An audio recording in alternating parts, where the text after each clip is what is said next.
Oi pessoal, estamos aqui em mais um Manchester Entrevista e o nosso convidado de hoje é o Eduardo, que faz a análise e previsão de mercado e a seleção de produtos de investimento, e ele vai contar um pouco mais sobre o cenário macroeconômico para os próximos meses.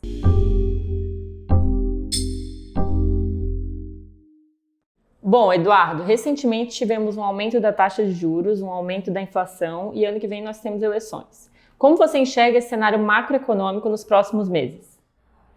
Mari, o cenário econômico ele está bastante desafiador. A inflação ela já vem sendo uma das principais preocupações, a principal preocupação aqui da Manchester nos últimos meses.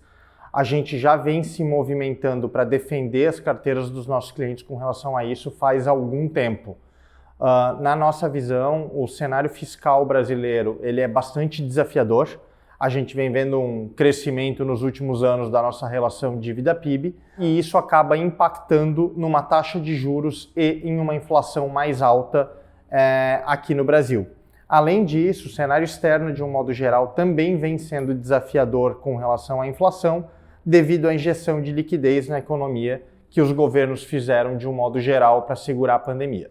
E em relação aos investimentos, como o investidor pode se proteger diante desse cenário? Num cenário de inflação e juros altos, a melhor coisa que o investidor pode fazer é, num primeiro momento, ele pode escalonar uma série de vencimentos em aplicações atreladas à inflação, de acordo com a necessidade de prazos de cada investidor. Além disso, a gente também gosta bastante de manter um capital extra em liquidez diária para eventuais oportunidades. Quando a gente vê juros subindo e inflação alta, muitas vezes esse cenário um pouco mais turbulento, ele gera oportunidades de curto prazo muito interessantes para o investidor. Então a gente gosta de deixar um capital de reserva de emergência para se aproveitar quando as oportunidades surgem. Aqui no Brasil estamos sofrendo uma crise hídrica e energética. Como você vê o impacto para as empresas e para o consumidor? Esse é mais um motivo pelo qual a gente vem se preocupando com a inflação, Mari. Quando a gente tem uma crise energética, o custo de produção das empresas acaba subindo por causa do aumento do custo de energia elétrica. E as empresas, obviamente, precisam repassar esse custo para os seus consumidores, o que acaba resultando em mais inflação.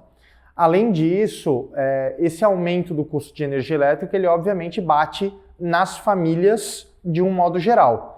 Então, o aumento da energia elétrica, ele acaba fazendo com que sobre menos dinheiro para as famílias brasileiras de uma forma geral, consumirem outros produtos e serviços, o que gera uma eventual diminuição no ritmo de crescimento do nosso PIB de um modo geral. E você vê algum cenário de melhora? Como está isso? A gente tem visto aí um aumento nas chuvas aí nos últimos dias, o nosso dia a dia acaba ficando um pouquinho mais cinza, mas é algo que a gente tem visto aí com alguma esperança. Esse aumento de chuvas acaba diminuindo a possibilidade de racionamento e os impactos de uma eventual crise energética. Com o cenário de pré-eleição, como você vê a retomada da economia com grande parte da população agora vacinada? Acho que a vacinação da população de um modo geral é algo que o mundo inteiro vem esperando já há bastante tempo. Acho que praticamente todas as pessoas estão ansiosas aí para voltar à vida normal e isso é algo que a gente vê com bastante esperança a retomada do consumo nos níveis que a gente via aí pré-pandemia. Acho que isso já vem acontecendo gradativamente à medida que a nossa população vem sendo vacinada, mas obviamente ainda tem um bom espaço, isso é algo que a gente vê com bastante potencial. Acho que ainda tem muito consumo que está represado e que pode vir a impactar a nossa economia de uma forma mais positiva. Já o cenário eleitoral é algo que ainda é muito imprevisível na nossa opinião. Aqui na Manchester, a gente vem discutindo que está muito cedo para entender se vai ou não surgir uma terceira via e ainda está muito cedo para entender, mesmo no caso de uma eleição polarizada como a gente está vendo, qual que é o caminho que tem mais possibilidade de se tornar o próximo governo. Então, a gente prefere não tomar posição com relação a isso nesse momento, ainda tem muita água para rolar. A gente acha que as coisas tendem a ficar um pouco mais previsíveis ali em fevereiro, março do ano que vem. A grande preocupação que a gente tem nesse cenário eleitoral é que ele coloque na geladeira as reformas estruturais que o nosso país precisa. Porque a gente já vem numa trajetória crescente de relação dívida-PIB, que já vem impactando a nossa taxa de juros e a nossa inflação de uma forma negativa. A taxa de juros já vem subindo, a inflação já vem pressionando, como eu falei anteriormente.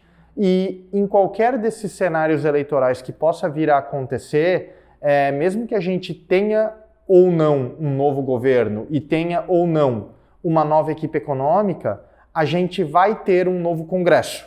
E isso acaba fazendo com que todas as eventuais negociações de reformas tenham que acontecer novamente, caso elas não aconteçam nesse governo. E, sinceramente, a gente acredita que a agenda eleitoral já vai começar a ficar cada vez mais tomada pelas eleições e fica difícil tomar elas com eventual aprovação de reformas. Em relação ao mercado externo, como você enxerga o cenário para o investidor? Tem alguma coisa que ele deva se preocupar? Acho que, de uma forma geral, a economia global vem se recuperando de uma forma bastante positiva dos efeitos da pandemia. A gente viu as principais economias globais se defendendo bem da pandemia através de injeção de capital, e isso fez com que os efeitos fossem bastante amenizados e o consumo esteja gradativamente voltando, até de uma forma mais rápida do que a gente tem visto aqui no Brasil. Outra preocupação que também bate aqui no Brasil, mas bate no mundo como um todo, é a inflação. A gente vem aí olhando esse excesso de injeção de capital penetrando no custo de vida da população, no custo de produção, nas commodities de uma forma geral, e essa inflação, obviamente, ela é exportada para o mundo todo, inclusive aqui para o Brasil, e é outra das causas raízes daquilo que eu acabei de comentar aqui dentro. Mas, de uma forma geral, acho que a gente olha a expectativa de crescimento global para os próximos anos de uma forma positiva, e acho que se a gente tiver aqui na Manchester a capacidade de selecionar os melhores fundos, as melhores empresas e as melhores localizações para colocar o capital dos nossos investidores, a gente pode ser bem sucedido com ativos internacionais. Muito obrigada, Eduardo, pelo seu tempo, por compartilhar com a gente as expectativas da Manchester de cenário macroeconômico.